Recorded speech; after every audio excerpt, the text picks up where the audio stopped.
Today we're going to start talking about what is in a way the most characteristic area of philosophy from the point of view of classical empiricism, namely the theory of knowledge. We're going to be talking about where knowledge comes from. Remember that an empiricist says that all knowledge of the world comes from experience.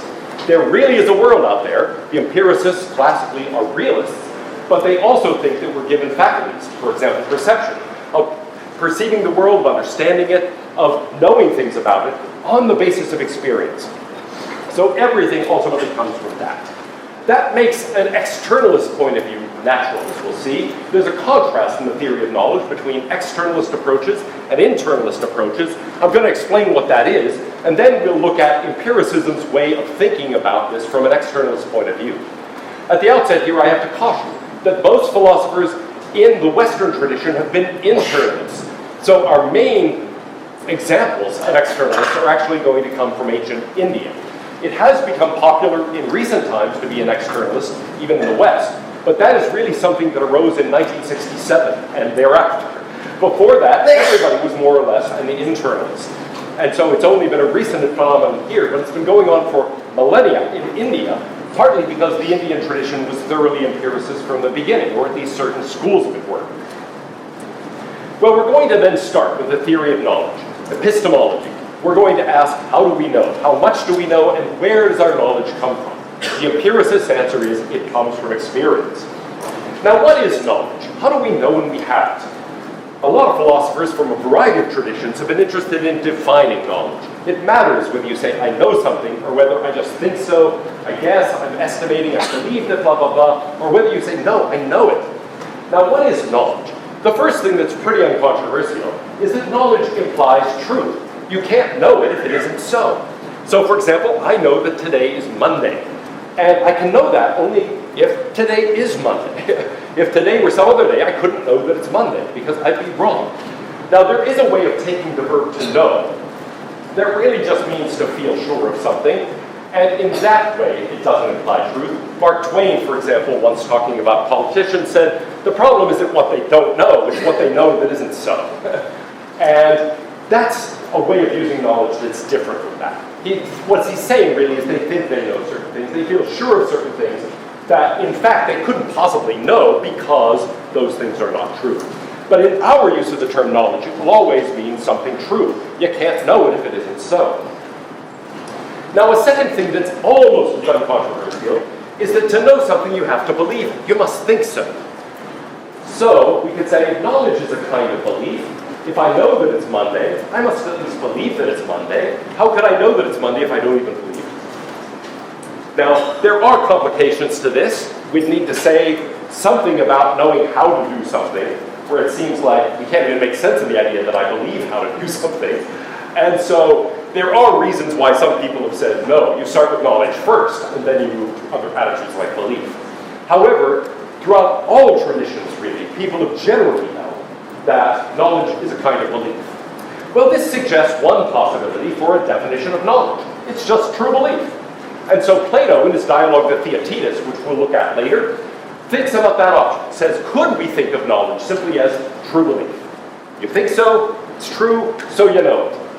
Now, how is that as a definition of knowledge? Pretty broad. It's pretty broad, yes. In fact, why would you think it's too broad? Are there things which you might believe, and you're right, it's true, but nevertheless we wouldn't want to say that you know it? Yeah. All right, good. Suppose you basically guess at something.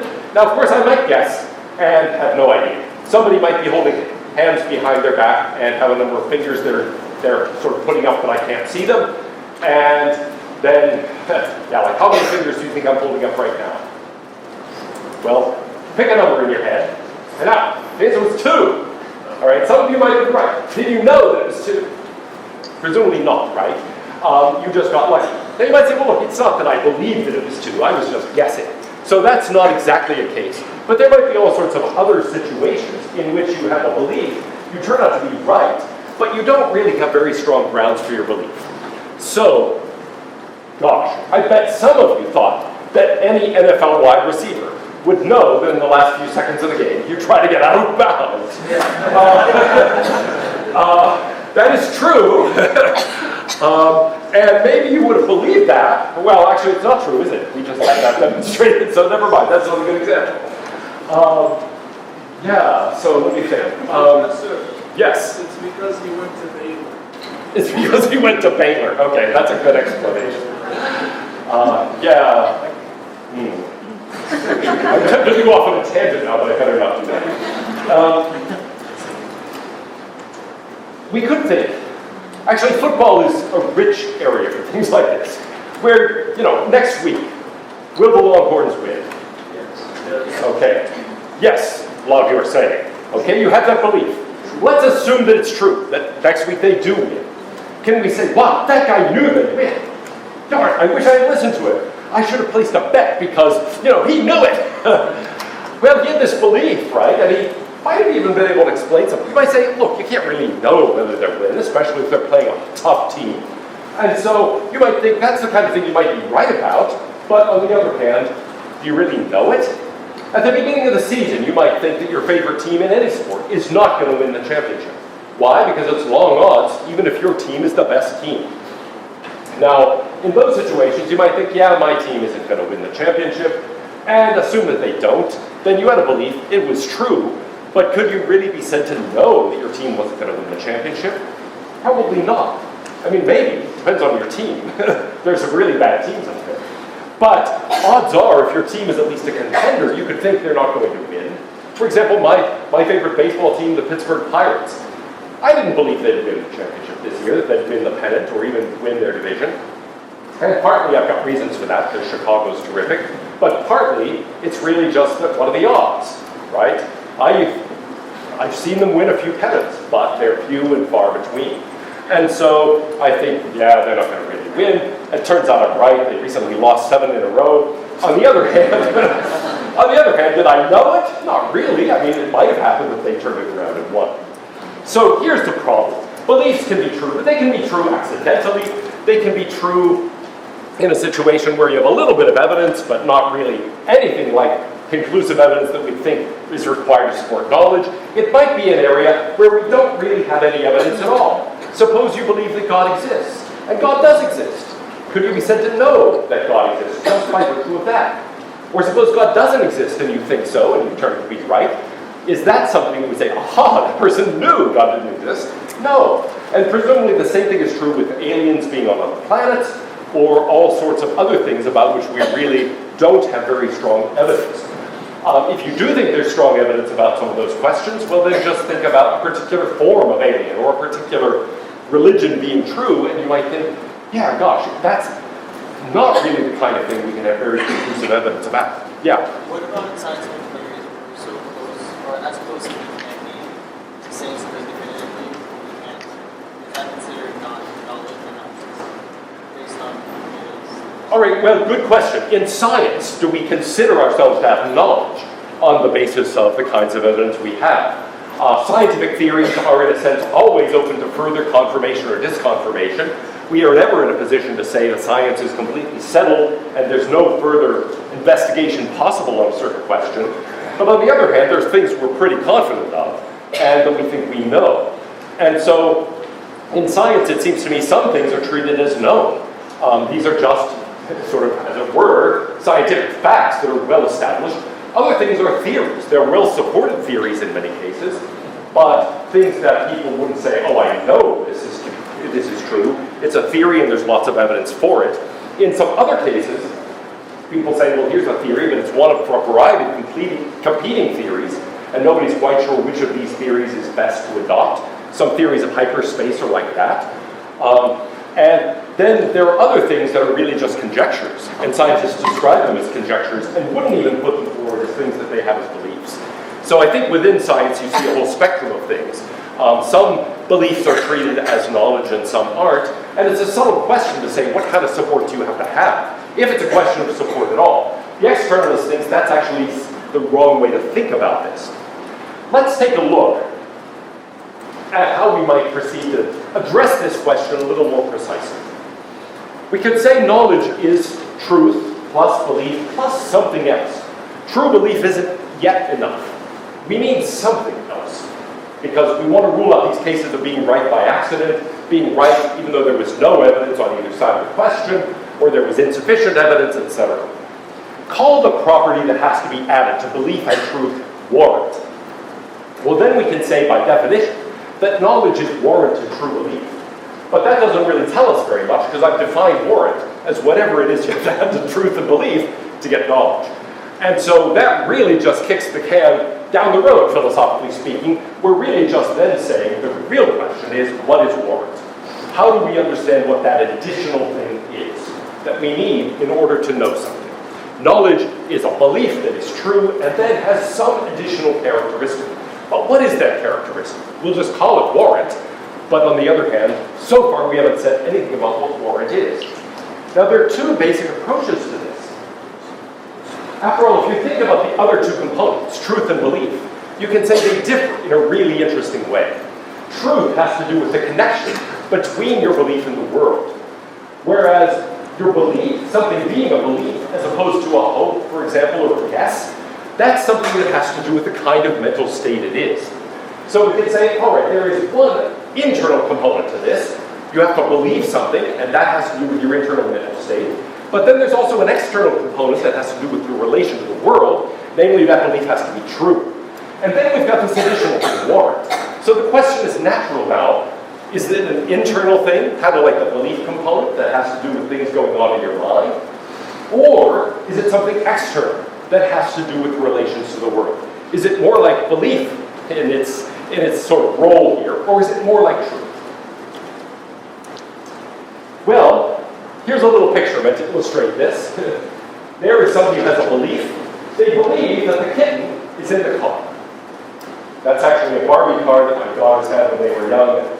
Those are two kittens that we still have, except now they're big. They would fit in that car. But Jeannie is the kitten in the car. Okay, so there's a belief. There's a kitten in that car. And that belief is true. Now, the question is, what's going on there? We've got a certain kind of mental state of belief. And so that's something we can describe purely in terms of what's going on inside the mind. But then we've got a link between that belief and the world. The belief is true. Well, if it's warranted, we want to say there is some other kind of relationship there. There's something else essential to knowledge, besides the kind of mental state it is, and besides that link to the world that makes it true. But what is that thing? Is it something we describe in terms of other things going on within that mind? Or does it also involve a different kind of relationship within the world? So notice I've got two red lines with question marks there.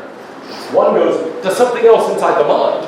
Or it must be a relation to something else inside the mind, says the internalist. The externalist says, no, it must be some other kind of relation to the world. Well, according to the externalist, warrant is external. Okay, we already know there's some external component to knowledge, because the belief has to be true. But, in addition, warrant, says the externalist, is something external. If it's not a question of the belief matching the world, then it must be something else. And so, it's not a question of the present relation of this belief to the world. That's really just a question of truth or falsehood. And the future relationship of it to the world, we don't know. It must be in terms of the past relationship to the world. It must be something about how this belief arose. And so the externalist says, warrant is something that involves a relationship between your own mental state, your belief, and something about the world, but not whether the belief is now true. It's instead something about the past, something about how you got that belief. What was the source of your belief? Did it arise in the right kind of way? So, the externalist usually says, we distinguish knowledge from other mental states by invoking relationships between those mental states in the world. And they define knowledge typically in this way. This isn't the only externalist definition, but it's the most common one. Knowledge is a true belief formed in the right sort of way, okay, arising from the right kind of source. In other words, it's formed by a reliable process of belief formation. There is some source of knowledge, some process of forming beliefs that is the right kind of source, the right kind of process. And what do we mean it's the right kind? It's reliable. It generally produces true beliefs. So it's not an accident that this belief was true. It's something that arose in just the way that tends to produce true beliefs. Now, you can't necessarily tell this.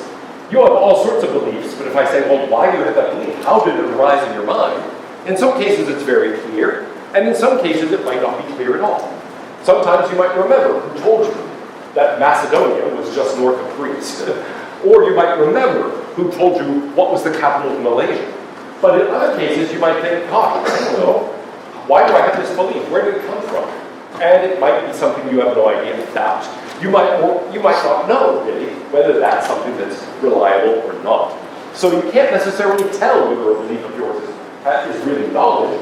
It depends on it arising in the right way. You might or might not be in a position to evaluate that. Okay, so that's our idea. We replace the internalist idea of some kind of internal connection among beliefs, and we'll talk much more about that later, with something external linked to the world. Well, that just, in a sense, raises another question. What is a reliable process? What are these sources of knowledge?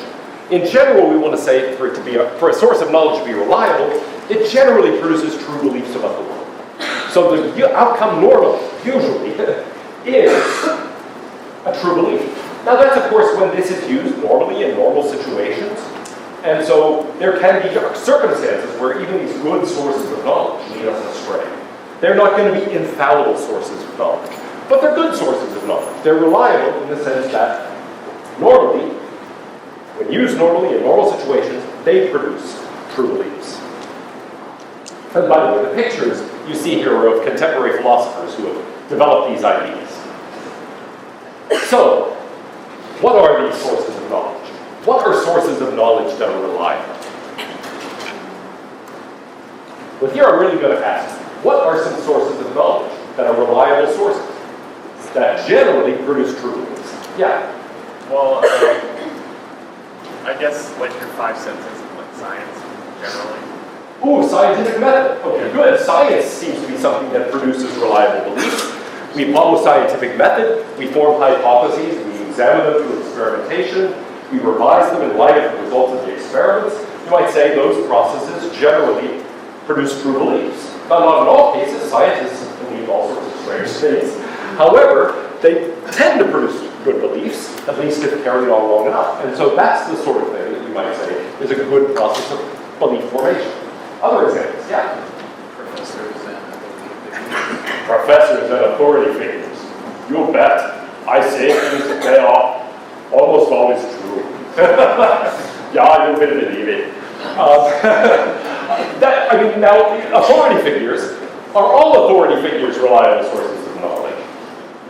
No, right? What are some, maybe I should have did election season ask for authority figures who are not reliable sources of knowledge. But yeah, probably you can all think of some of those. And so it's not as if all authorities are reliable sources of knowledge. Are teachers reliable sources of knowledge? Well, you hope so, right? I mean, in general, a good teacher is, surely. You might have a teacher who's really strange and is not a good source of knowledge. I'm trying to think whether I ever had a teacher who's really a bad source of knowledge, in the sense of really being unreliable, giving us a lot of bad information. Maybe the gym coach who taught 7th grade health. But I can't remember any of the information we actually received, so I'm not sure about that. But yeah, in general, teachers are good sources of knowledge. Authority figures, well, it depends more on the nature of the authority. What are some other examples? Yeah? I like doctors. Doctors. Doctors. Those are, again, not always reliable. I had a sore wrist for about 5 months. My doctor told me that it was probably a torn ligament. Luckily, it wasn't. So he was wrong about that. On the other hand, he said it will feel a lot better if you do this. And so, for the last month, I've been doing that. I look ridiculous. I go to the gym. Other people are, lifting heavy weights. And I'm like, but it did help. I mean, he's right about that. It got rid of the pain. And so, actually, yes. I mean, in general, doctors are reliable. What are some examples of really unreliable sources?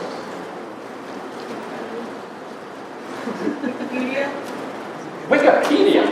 Oh, that's a nasty thing to say. Actually, I like Wikipedia. I think Wikipedia is moderately reliable, partly because it is this process of correction. If somebody puts up something and other people think it's not true, they immediately respond. So early Wikipedia was pretty unreliable. But as people comment and say, wait, this isn't right, and so on, it gets more and more reliable over time. In general, however, the web is, well, it depends where you look, but there are lots of websites that are not reliable. In fact, there is one that is especially annoying. It is a site that is made up to look like a local news site. It looks like, I forget what it's called, but it is just this thing that looks like some local news site you've never heard of. And they put stories out that are just false. Okay? No, it's not the Onion. I mean, reality makes it harder and harder to tell what's the Onion and what's reality. But on the other hand, you can usually tell, because it's supposed to be funny. This site doesn't have funny stories. I mean, one recent story was that Clint Eastwood was moving to New Braunfels, Texas. Okay? Another site was that Tiger Woods had opened up a golf course for children. And it's like, that's not funny. But it's also not true. And they just make up stuff like that so that you click because people say, oh, Clint Eastwood's moving to Texas, or Tiger Woods has opened up a children's golf course, and they'll click on it, and that generates ad revenue, and so on. But it's a completely unreliable site. They just make it all up. It's, in a way, a brilliant, but utterly perverse and immoral business concept, really. Other examples of unreliable sources. Yeah? Toddlers. Oh, yes, children in general are really unreliable sources of information. This is an argument against Menzies. Kids lie all the time. Okay? The cookie jar is there broken. You see the 2-year-old, and you see the stool up by the shelf where it was kept, right? And it's there broken on the floor. And you see the toddler with cookie crumbs on his hand. Okay? And you say, did you break the cookie jar? Oh, no. Well, did you get a cookie out of the cookie jar? No. Well, what are those crumbs in your hand? I don't know. Right? Kids lie all the time. So yes, toddlers are incredibly unreliable sources of information. This continues well into elementary school. My daughter, the elementary school teacher, tells me. But anyway, other unreliable sources. Yeah? Intuition. Just intuition. Yeah, is intuition a reliable source or not? You might think it really depends on the nature of the intuition. So, sometimes, gosh, here's why I'm a little bit stuck. There is a school of thought about ethics that is called intuitionism. And those people think that really our best guide is our conscience, our moral intuitions. Why in the end do we think murder is wrong? Before we do a utilitarian analysis and say it leads to more pain and pleasure and so on, we really immediately recoil from it. They say those feelings are built into us and they're trustworthy with respect to that. So some kinds of intuitions are trustworthy, I think. You see another person, and sometimes you immediately tend to trust that other person intuitively. Other times there's something off, right? And you think, that person's straight. There's something wrong here. There's something I shouldn't trust. I should beware. And are those intuitions reliable? Not entirely, but nevertheless, there's something to them. Evolution has given you those things for a reason. But on the other hand, there are all sorts of intuitions that are unreliable, that aren't like that. So, for example, somebody says, it's time to buy Apple stock. And you say, well, why? They just say, I just got this feeling. That's not the kind of thing that evolution has given us good feelings about, right? It's not that we've evolved in such a way that we have strong intuitions about the stock market. Maybe in a million years people will, but not now. So we might have good intuitions about maybe ethical concepts, about danger. We probably have terrible intuitions about the stock market or about all sorts of other things. So anyway, I think often you're right. Intuitions about all sorts of things are going to be pretty bad, pretty unreliable. Well, there is a tradition of thinking about what sources are really fundamental and which ones give us knowledge most of the time in normal situations, are reliable sources of knowledge. In particular, in India, this has been going on for a long time. There are two Hindu darshanas, that is to say schools of Hinduism, that are known as Nyaya, which translates as logic, and Vaisheshika, which translates as particularism. They merge around the year 1000 in the work of Udayana. And at that point, they really form a general way of seeing the world. The Vaisheshika thinkers were basically empiricists, but focused on questions of metaphysics. And we'll talk about their views next time. The Nyayikas, and that's the way we describe the proponents of Nyaya, either before the merger or after, they're Nyayikas, which is a cool word. It is fun to say. I mean, say it with me, Nyaya. Nyaya. Nyaya. Yes.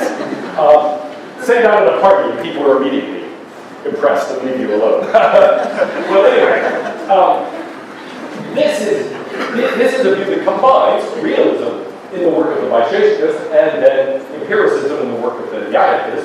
And so it is exactly a kind of classical empiricism in our sense. The earliest work in this tradition that survived, at any rate, is the Nyaya Sutra, written by Gautama around the year 200. And so the readings for today were in part drawn from the Nyaya Sutra. It is an externalist theory. It is trying to identify the sources of knowledge. After all, if you think all knowledge is coming from experience, then you're naturally going to say, well, what are the sources of that experience? Those sources are in the Indian tradition called pramanas. That just is a means of knowledge, a source of knowledge. And as we'll see, there are 4 traditional sources. We'll talk about each one as we go. Perception, some things we see. Inference, some things we conclude logically from other things. Analogy, we'll talk more about that. It's how we learn new words, how we learn concepts in this tradition. And then reliable testimony. Testimony, but only under certain conditions. And so knowledge is going to be true belief that comes from one of these, that is produced by a reliable process, namely one of these approved sources of knowledge. A lot of the things you've mentioned are really either special cases of this, or combinations of these. For example, scientific method. That's really perception, experimentation and observation, plus inference. And so that's something that is really a way of combining those to make them more powerful. Or the testimony of teachers. That's a particular kind of reliable testimony. Now, don't worry if you don't have all that written down, because we're going to talk more about each one of these. So let's talk first about perception. Here's the Nyaya Sutra. Perception is synthetic, vertical, and definite. Okay? Here is the commentary. Oh, actually, this is the sutra itself. It is the cognition resulting from sense-object contact, which is not due to words, invariably related to the object. It is of a definite character. Now, each of those conditions are important, and that's why I've put the various qualifications there. Is all perception to be reliable? Can you think of cases where perception is not reliable? Yeah? Say it. Okay, yes. That can be a case where we've got a perception, but we can't trust it. Okay? Now, what are some things that would make... I mean, think about yourself. When are cases that you've seen something, but you don't really trust what you see? Yeah? When you're intoxicated. Okay, you're very drunk, let's say. You perceive something, and then you think, gee, did that really happen? Is that really the way it was? Maybe it wasn't like that at all. Other conditions where you might say, yeah, I'm messed up. I mean, I can't be relied on. Yeah? In developmental psychology, there's a cliff experiment where they get kids, and it looks like there's a giant cliff, but there's actually a plate glass. And so they crawl, and the mother's right there trying to get them to come over. But it's like shown that until a certain age, the children will not crawl to that mother because they don't see like the glass and therefore Okay, good. Good, yeah, there are these experiments involving children. There are a variety of kinds of these, but some are known as the cliff experiments, where they put glass there, and it looks like there's nothing there. So it looks like the child is going to fall off the ledge. But the mom is there on the other side. By the way, I don't recommend this. This may destroy the child's trust in the mother for a while. But anyway, the mom's going to say, come here, sweetie, and the child will crawl up to what appears to be the edge. It's not really an edge. The child isn't really going to fall off, but nevertheless won't continue on. The child is entirely safe here, but it doesn't look that way. And so that's a case where you might say, my perceptual faculties, or the child's perceptual faculties, aren't really giving it the right information. Now, sometimes it's because the world is tricky. It's not what it appears to be. And that's the veridicality part, where it's really related to the object in the right way. Sometimes it's because it's not of a definite character. It might be distorted by alcohol, or drugs, or illness, or something else. It might be that it is just due to words. In other words, they're putting aside your knowledge that it's just not knowledge of the world. We'll talk about some of these examples later. John Locke at one point says, what is a soul? A soul is a soul. Well, that gives me no information at all. So that's not the kind of thing I could perceive. What did you saw a car go by? Well, tell me about this car you saw. It was a car. What did you, well, surely you learned something from, about, well, I learned that cars are cars. No, you don't learn that from perception, okay? So there are things that this is trying to rule out. But if we rule those things out, perception is generally a reliable process.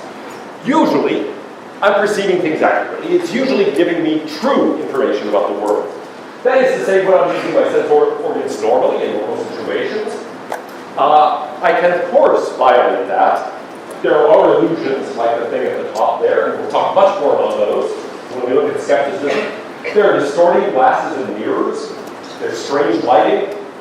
The picture there is of Noah's Ark in Kennywood Park, an amusement park near where I grew up.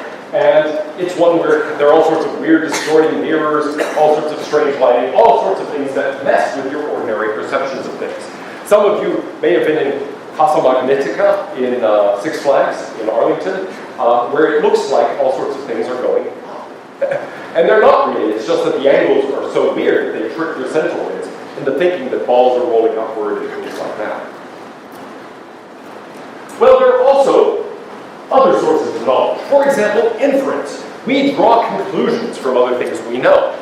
So inference is preceded by perception. That is to say, first we tend to see things about the world, then we infer things from that information.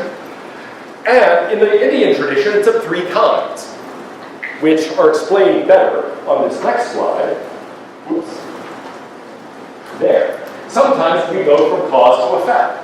We know the cause and we expect the effect. You see lightning and you expect the thunder. Or sometimes we infer the cause from the effect. We hear thunder and we think there must have been lightning. Sometimes we just see a certain pattern of actions and we infer the causal relationship. You see lightning and then you hear thunder. You see lightning again and you hear thunder. And you think, lightning, thunder, lightning, thunder. Lightning must be causing thunder. And so those are the three main kinds of inference. All of them note as causal inference that the Indian tradition holds. Well, those aren't the only kinds of inference, but they are very important and powerful kinds of inference. There are also deductive inferences. We have premises and then a conclusion, and the conclusion follows necessarily from the premises. Okay? An inference of this kind is said to be valid if the truth of the premises guarantees the truth of the conclusion. So given that the premise is the truth, the conclusion just has to be true.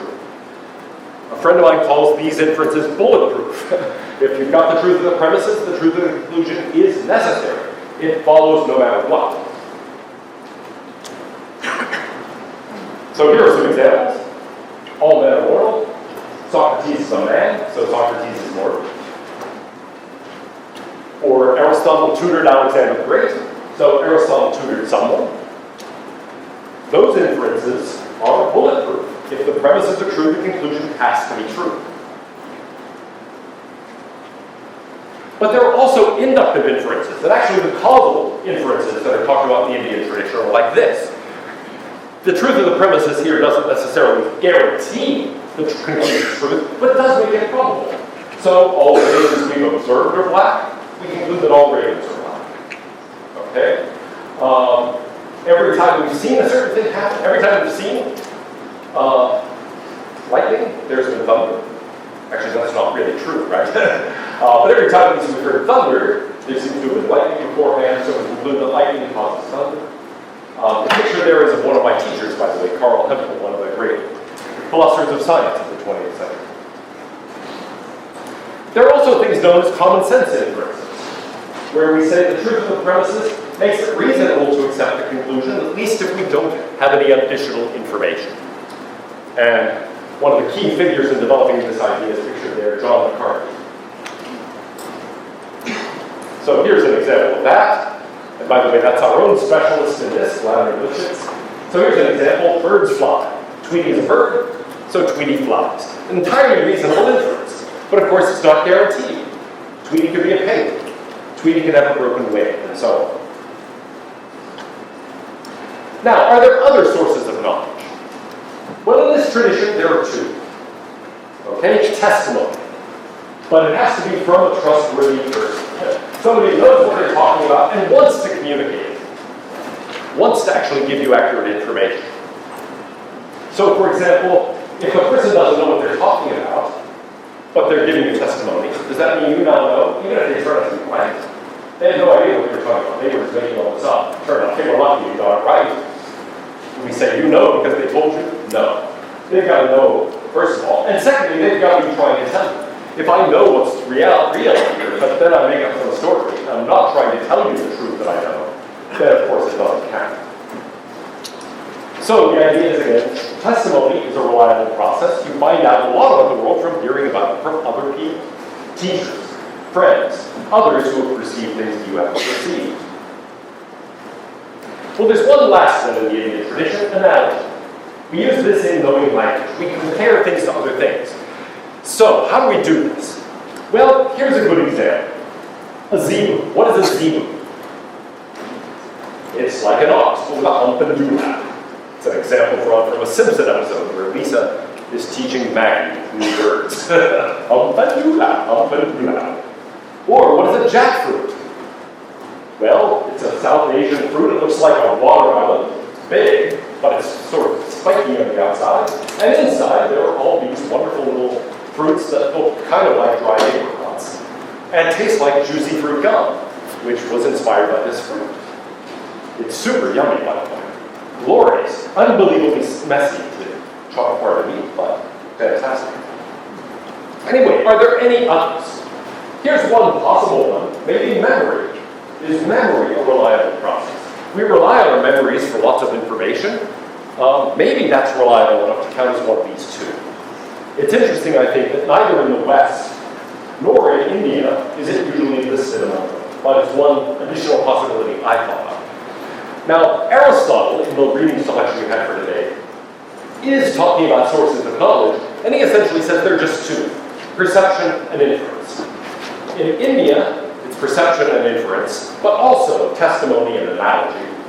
Memory would be another possible one. Can you think of any others that might be added to that list? We've looked at some, like teachers or scientific method, that are either special cases of these or combinations of these, but can you think of anything else that's just a new kind of thing? Yeah? When historical records count as testimony? Oh, what about historical records? Historical records, if they're the records produced by people, would count as a kind of testimony. If it's like the fossil record in biology or something, that wasn't produced by people, but then you'd say it's a question of perception and inference. Yeah. So the records in either case would end up being combinations of other things or special cases. Well, anyway, I can't read either, but I'll conclude on this note. We might worry about whether the externalist is getting it right. Are there cases of knowledge where we don't have things arising from a reliable process? Are there things that arise from a reliable process that are knowledge, even though they are true beliefs? And in particular, there is one form that skeptical attacks are taking, which is to say, actually, if the externalist is right, we can't know anything at all. That's the position of Nagarjuna in the Indian tradition, a Mahayana Buddhist of the 14th